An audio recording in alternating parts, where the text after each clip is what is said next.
Dear participants in the World Food Convention 2021, the theme of this convention is Science for Society, how to secure food in a sustainable way. The theme is timely and excellent, because without renewed and accelerated actions for science and innovation, the world food system remains on the track of failing people and planet.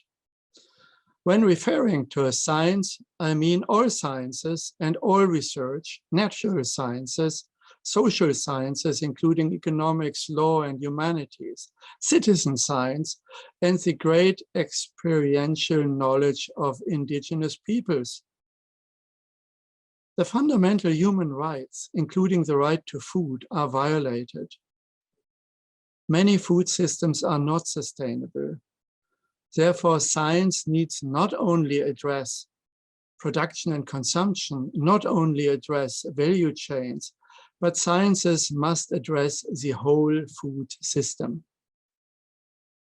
The United Nations Food System Summit in September 2021, to which the UN Secretary General has invited, offers a historic opportunity to address these problems. The transformational roles of science must be recognized among the emerging actions proposed for the UN Food System Summit. A better food system is more efficient and sustainable. It protects its most vulnerable members. Investments in science and technology-based innovations must be accompanied by institutional and policy innovations and societal dialogues, enabling full inclusion of poor and marginalized populations, including women and men and families of smallholder communities. A large dialogue process is currently ongoing for the Food System Summit, and you all should feel encouraged to participate, to make the UN Summit also a People's Summit. Scientists and innovators from diverse disciplines must engage in this effort. Bioscience innovations, for instance, hold great promise to meet a number of food systems challenges for accelerated and sustainable production. The world may have sufficient calories, but the world does not have sufficient foods for healthy diets for all.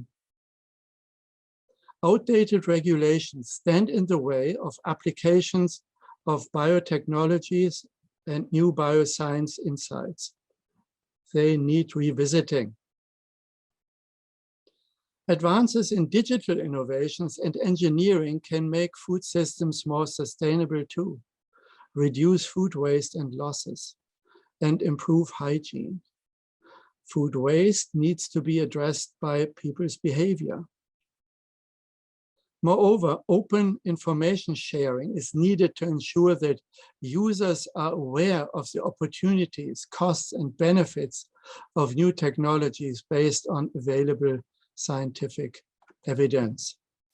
Social sciences and policy research, including innovative modeling of food systems, economics, and legal studies, provide another critical input. Research into political and governance systems at global, national, and decentralized levels, including fiscal and finance systems and rights-based approaches, can shape the design of framework conditions that are conducive to food systems transformation towards sustainability in the different contexts. Climate change, ladies and gentlemen, is a defining issue of our time. Agriculture, including forestry and related land and soil use, are part of the problem, but also must be part of the solution.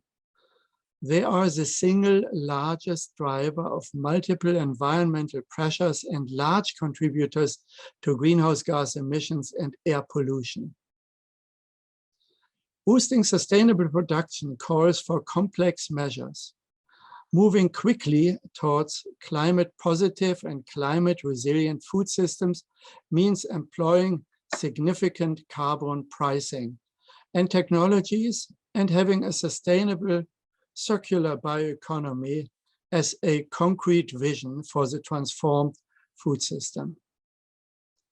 Water is becoming an increasingly scarce and polluted resource.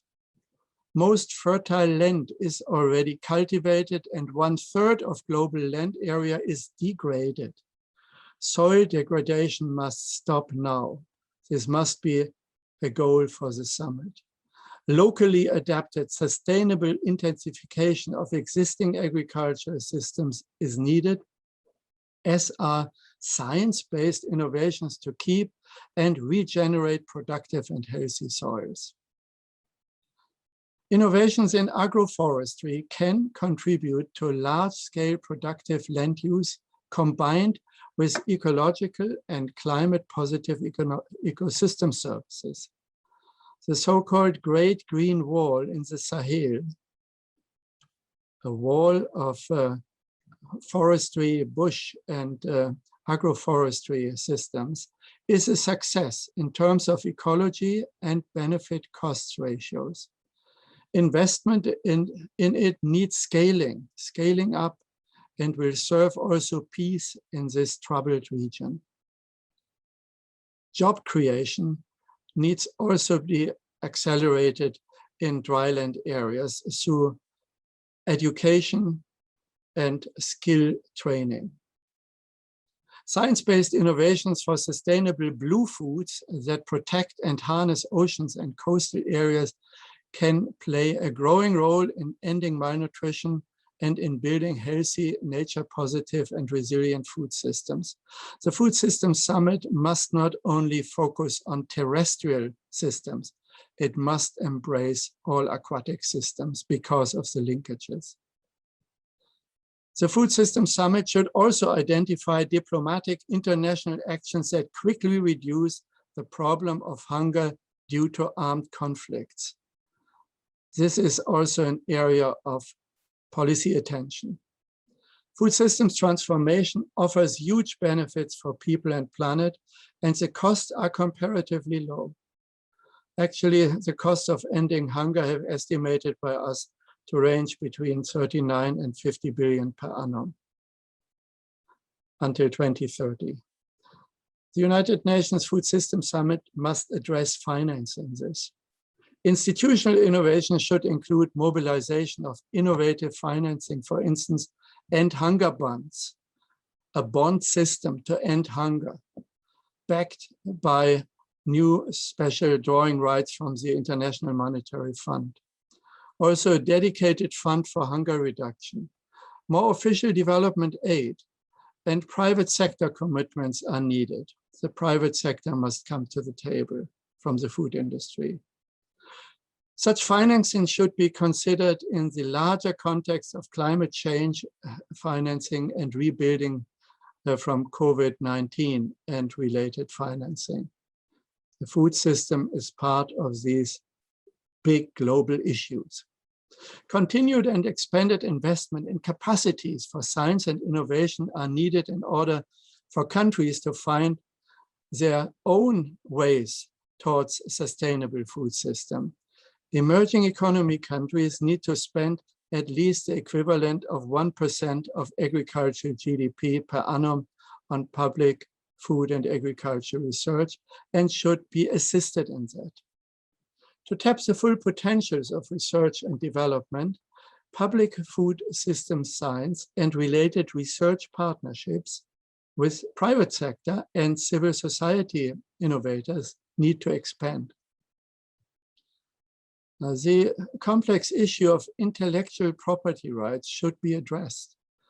When intellectual property rights hinder innovations that can serve food and nutrition security and food safety of poor people, open access systems should be explored and supported.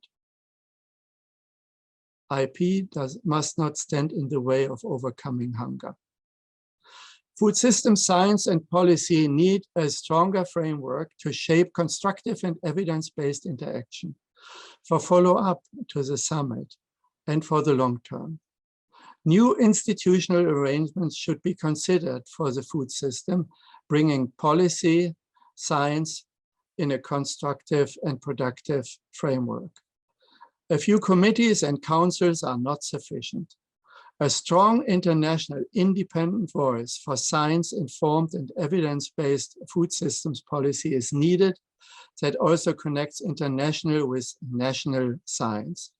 Academies of science and universities have to play a key role in that context. In closing, ladies and gentlemen, equitable access to healthy diets must be a central focus of food systems innovations and transformations.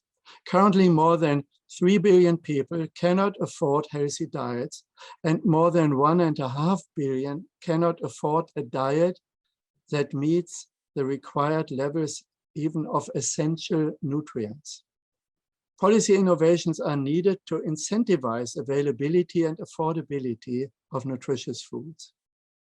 The widespread prevalence of unhealthy diets results in large indirect costs of the malfunctioning food systems.